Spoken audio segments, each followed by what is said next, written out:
Hello class, welcome all, good morning. चलो, हमारी quadratic equations की कितनी हो चुकी थी? 3 एक्सरसाइजेस हो चुकी थी। मिडिल टर्म स्प्लिटिंग हमने डिटेल में पढ़ी है, वर्ड प्रॉब्लम्स पढ़े हैं, डी मेथड पढ़ा है, उसके बाद में उसके वही वर्ड प्रॉब्लम्स पढ़ी हैं। ठीक है, अब हमारे पास लास्ट एक्सरसाइज है 4.4। इसमें जो हम कर रहे हैं वो हम क्या कर रहे हैं, हम अपनी डी की वैल्यू पे चेक करेंगे ये पर्टिकुलर सिचुएशन पॉसिबल है या नहीं है। ठीक है, या फिर हम देखेंगे कि रियल रूट्स आते हैं, नॉन रियल रूट्स आते हैं, और कोई पर्टिकुलर वेरिएबल है इक्वेशन के अंदर, वो कैसे कैलकुलेट करने हैं। तो ये हम ऐसे क्वेश्चंस करेंगे। ठीक है, इसके बाद हमारा जो क्वाड्रेटिक इक्वेशंस का चैप्टर होगा वो कंप्लीट हो जाएगा। ऑप्शनल इसमें है नहीं। तो जो नेक्स्ट वीडियो होगी वो थोड़े से इसके इंपॉर्टेंट क्वेश्चंस पे होगी, जो हमारे सीबीएसई के लास्ट के क्वेश्चंस हैं, लास्ट ईयर के, प्रीवियस ईयर के क्वेश्चंस हैं। ठीक है, तो अभी तो हम अपना चैप्टर कंप्लीट करते हैं, तो स्टार्ट करते हैं 4.4। ठीक है, 4.4 का जो फर्स्ट क्वेश्चन है वो आपसे पूछ रहे हैं कि मुझे नेचर ऑफ रूट्स बताओ, मुझे नेचर ऑफ रूट्स बताओ इस पर्टिकुलर इक्वेशन की, और अगर ये रियल आती हैं, ठीक है, मतलब वो एग्जिस्ट कर रही हैं, तो उनको कैलकुलेट करके दो। तो मैंने सोचा मैं सेकंड पार्ट करती हूँ। इसमें रूट है तो ये बच्चों को थोड़ी प्रॉब्लम आती है। तो ये हो गया 4√3x प्लस का 4 इज इक्वल टू 0। तो नेचर ऑफ रूट्स निकालना है। नेचर ऑफ रूट्स किस हिसाब से निकालते हैं? पहले हम इसको, वही हमारा पुराना मेथड, हम क्या करते हैं, पहले जनरल इक्वेशन लिखते हैं, फिर कंपेयर कर लेते हैं। तो जनरल इक्वेशन लिखा ax² plus bx plus c is equal to 0। तो हमारे पास ए बी सी की वैल्यू आ गई। अब ए बी सी की वैल्यू आ गई तो क्या करते हैं, डी की वैल्यू कैलकुलेट करते हैं, b² माइनस 4ac। तो ये हो जाएगा माइनस का 4√3 का होल स्क्वायर माइनस 4 इंटू में 3 इंटू में 4। ठीक है, ये जो माइनस का 4√3 है इसका होल स्क्वायर करा और माइनस का 4 इंटू 3 इंटू 4 कर दिया। तो ये हो गया 16 3 48। मैंने पहले भी करवाई थी ये कैलकुलेशन। माइनस का स्क्वायर प्लस 4 का स्क्वायर 16, √3 का स्क्वायर 3 और 48 हो जाएगा। 4 4 सा 16, 16 3 सा 48। तो यहाँ पे डी की वैल्यू क्या आ गई, 0। अब हम क्या पढ़ते हैं कि अगर डी 0 होता है तो हमारे रूट्स कैसे होते हैं? तो हम बोलते हैं जो रूट्स हैं वो रियल भी हैं और रियल होने के साथ साथ इक्वल भी हैं। अल्फा बीटा की वैल्यू इक्वल भी आएगी, क्योंकि हम तो कहते हैं कि अल्फा बीटा में डिफरेंस ही किस चीज़ का होता है, रूट का। क्योंकि जो एम एक्स का फॉर्मूला लेके चलते हैं वो होता है plus minus B plus minus root D upon में 2a। अब रूट डी तो 2a, रूट डी तो 0 आ गया, तो बचा क्या, माइनस का b अपॉन में 2a। तो आंसर आएगा माइनस और माइनस ऑफ दिस, तो 4√3 अपॉन में 2a। 2a क्या हो जाएगा, 3 2 सा 6, 2 इंटू 3, तो ये 1 पे ये 2 पे, तो आंसर आ जाएगा 2√3 अपॉन में 3। तो ये आ जाएगा हमारा 2√3 अपॉन में 3। ठीक है, तो सिंपल सा है, नेचर ऑफ रूट्स को हम ऐसे निकाल लेते हैं। अब नेक्स्ट क्वेश्चन में देखो, उसमें हमें क्या निकालना है, के देना निकालना है। इन्होंने खुद से तुम्हें एक हिंट दे रखा है। क्या हिंट दे रखा है इन्होंने तुम्हें एक हिंट दिया है कि जो तुम्हारा डी है, तुम्हारी इक्वल रूट्स है। देखो पहले क्वेश्चन को समझो। 2 इक्वल रूट्स, 2 इक्वल रूट्स का मतलब क्या हो जाएगा, डी इज इक्वल टू 0 आ जाएगा। अब तुम्हें क्या करना है, के निकालना है। कौन सा पार्ट करें, सेकंड पार्ट करके दिखाती हूँ इसमें भी। ठीक है, देखो मुश्किल पार्ट मैं कर रही हूँ, आसान पार्ट तुम्हें दे रही हूँ, और उसके बाद तो फिर ढंग से पढ़ाई होनी चाहिए तुम लोगों की। अब पहले तो इसकी इक्वेशन लिखो। इक्वेशन क्या हो जाएगी, kx² माइनस 2kx प्लस का 6 इज इक्वल टू 0। तो अगर सिंपल करना है इक्वेशन को, तो सबसे पहले तो क्या करो, उसको उसकी स्टैंडर्ड फॉर्म में लिख लो। Now write the general equation. So this is ax² plus bx plus c is equal to 0. Fine. So our value of a is k, b is minus 2k and c is 6, simply by the equation part comparison. So d is b² minus 4ac. Now put the value. What is this b²? b is minus 2k whole square minus 4 into में k into में 6. Done. Now initially it was given to us that because of having 2 equal root, d is equal to 0. So we can equate it with d as 0. अब इसकी calculation करो। Minus का square plus 2 का square 4, k का square k square, ये हो गया। Minus 6 4 सा 24k इज इक्वल टू 0। अब हमें क्या निकालना है, k की वैल्यू निकालनी है। तो देखो ध्यान से, इधर 4k कॉमन आ रहा है, तो ये हो जाएगा k minus 6 is equal to 0।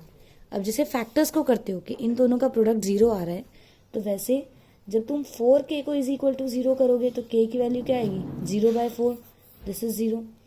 k minus 6 is equal to 0, तो k इज इक्वल टू 6। तो इस हिसाब से हमारे पास क्या आ गया कि हमारे पास k की वैल्यू 0 अगर हो जाती है, देखो अगर मैं k की वैल्यू 0 करती हूँ तो मेरी ये वाली दोनों टर्म ही 0 हो जाती है, तो ये क्वाड्रेटिक इक्वेशन ही नहीं बचेगा। तो इसको हम क्या करेंगे, इग्नोर कर देंगे, नेग्लेक्ट कर देंगे। तो हमारा ये क्या हो जाएगा, फाइनल आंसर। तो हमारा एक्चुअल आंसर क्या होगा, k इज इक्वल टू 6। ठीक है। अब हमने स्टार्टिंग में बोला था कि अब ऐसे क्वेश्चंस करेंगे जिसमें हम चेक करेंगे कि डी पॉसिबल हो सकता है या नहीं हो सकता, मतलब ये जो पर्टिकुलर सिचुएशन हमें दे रखी है वो पॉसिबल है या नहीं है। तो कैसे चेक करेंगे, देखो फोर्थ क्वेश्चन देखो इसका। फोर्थ क्वेश्चन हम कैसे देख रहे हैं, फोर्थ क्वेश्चन देखते हैं पहले इसका। देखो फोर्थ क्वेश्चन को देखो। फोर्थ क्वेश्चन हमारा कहता है कि चेक करो ये पर्टिकुलर सिचुएशन पॉसिबल है या नहीं है। सिचुएशन उसने दी है कि sum of the ages of two friend is 20 years. 20 years total sum है। एक फ्रेंड है ए, एक फ्रेंड है बी। तो मैंने एक को x ले लिया, दूसरे को 20 माइनस x ले लिया। क्योंकि ये एज है तो इनके आगे ईयर्स लगा लो, वरना आधा नंबर कट जाएगा। अब वो बोल रहा है 4 साल पहले, तो लिखो 4 ईयर्स अगो। 4 ईयर्स अगो क्या हो जाएगा, x माइनस 4, ये हो जाएगा x माइनस 4, ये हो जाएगा 20 माइनस x माइनस 4। तो x माइनस 4 और 20 माइनस 4 कितना हो जाएगा, ये 16 माइनस x। तो उसने बोला कि इसके बाद में हमारा इन दोनों का जो प्रोडक्ट होगा, तो अकॉर्डिंग टू क्वेश्चन इन दोनों का जो प्रोडक्ट होगा वो होगा 48। क्या होगा इन दोनों का प्रोडक्ट, 48। तो इसके अकॉर्डिंग अब मल्टीप्लाई करो। अब क्या है, 2 ब्रैकेट है, दोनों बायनॉमियल्स हैं, सॉल्व कैसे करेंगे, मल्टीप्लाई करके। तो 16 इंटू एक्स क्या हो जाएगा, 16x, ये 64 minus X square plus 4x is equal to 48। अब मैंने तुम्हें स्टार्टिंग में बताया था we don't want minus X square, we don't want minus X square, तो हम क्या करेंगे, इन सबको उठा के उधर ले जाएंगे। तो ये हो जाएगा एक्स स्क्वायर, ये हो जाएगा प्लस 20x, तो उधर जाके माइनस 20x, और माइनस का 64 जब उधर जाके प्लस का 64 होगा, तो ये जो प्लस का 64 और 48 है, ये मिला के आएंगे 112।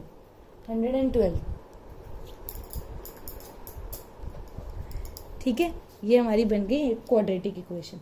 अब क्वाड्रेटिक इक्वेशन दोबारा वही जनरल इक्वेशन से इसको कंपेयर करो। जनरल इक्वेशन से कंपेयर करोगे तो a की वैल्यू 1, b की वैल्यू -20 और c की वैल्यू क्या आ जाएगी, 112 आ जाएगी। तो d का फॉर्मूला लगाओ, d क्या होगा, b स्क्वायर माइनस 4ac। चलो b क्या है, माइनस का 20, तो -20 का स्क्वायर और 4 इंटू में 1 इंटू में 112, तो ये हमारा आएगा 400 माइनस 448। तो इसका आंसर जो आएगा वो हमारा क्या आएगा, माइनस का 48।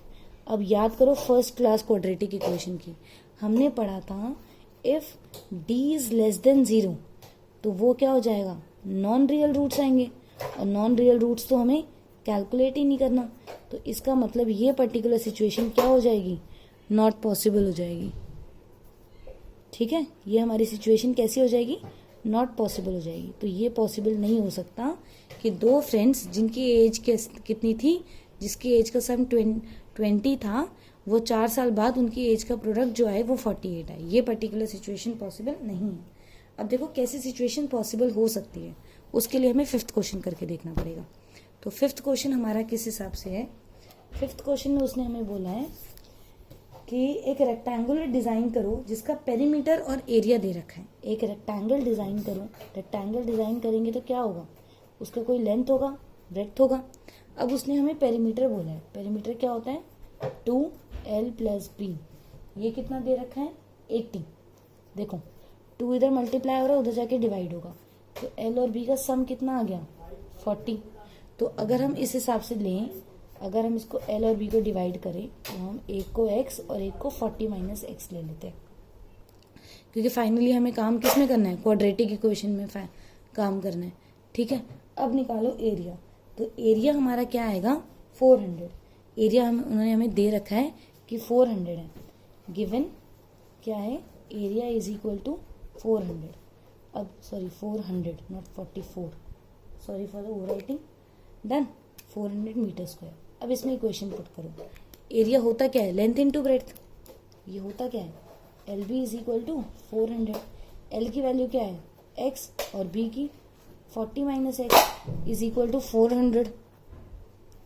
40x minus X square is equal to 400।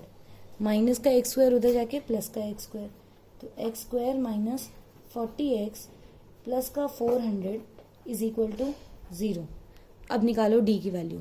तो पहले वो ए बी सी की वैल्यू लिख लो। ए हो गया 1, बी हो गया -40 और सी हो गया 400।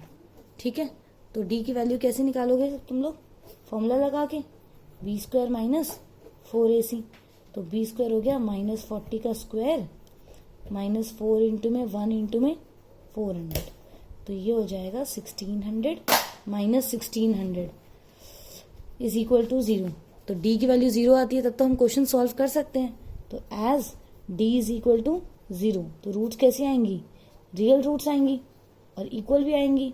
अल्फा बीटा की वैल्यू सेम रहेगा, तो अल्फा और बीटा सेम होगा और क्या होगा, माइनस का b/2a। अभी हमने पिछले क्वेश्चन में ही पढ़ा है। तो माइनस ऑफ -40 अपॉन में 2 इंटू में 1, तो माइनस से माइनस कैंसिल और ये आया 20 पे। तो इसका आंसर आ गया 20, मतलब लेंथ 20। मैंने एक्स किसको लेट किया था, हमारे 20 लेंथ को, तो ये आ गया 20 मीटर, क्योंकि यहाँ पे मीटर स्क्वायर था तो मीटर, और ब्रेड्थ क्या हो गया 40 माइनस 20, तो ये हो गया 20। तो बेसिकली अगर ऐसा कोई सिचुएशन होती है, देखो इससे अगर तुम्हें कंक्लूजन करना है कि एक्चुअली बना क्या, तो देखो कि अगर तुम्हें ऐसी कोई सिचुएशन मिलती है तो इसका मतलब ये स्क्वायर है, ये रेक्टेंगल नहीं है, इसकी लेंथ और ब्रेड्थ इक्वल आ रही है। ठीक है, तो इसके साथ हमारा क्वाड्रेटिक इक्वेशन कंप्लीट होता है। In the coming videos we would be doing previous year questions of CBSE board based on this very chapter. Till then, bye bye and do practice.